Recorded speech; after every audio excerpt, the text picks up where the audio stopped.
It was supposed to be a speech for new graduates of his paramilitary rapid support forces, but on Tuesday, the deputy head of Sudan's Sovereignty Council once again turned his attention to the civilians in the transitional government. A week after an attempted coup, tension between the military and civilian sides of the administration remains at an all-time high.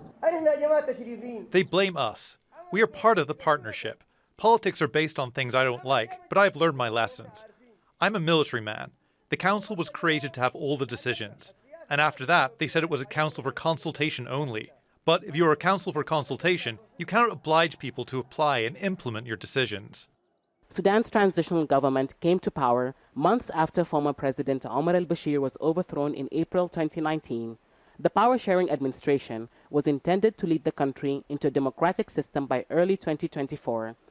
But tensions between the ruling political coalition that forms the civilian side and the military have raised concerns about the future of the partnership. For months, political parties have demanded reforms in the military.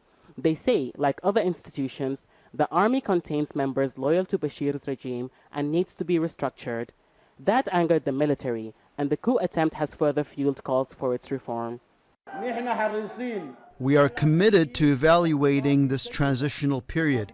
We are capable of amending it, but it's only us who will amend it because we are the ones representing you. No other person can change this equation.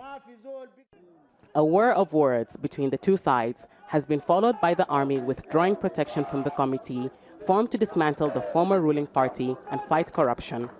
That led to protests in the capital Khartoum in show of support for the civilian leadership.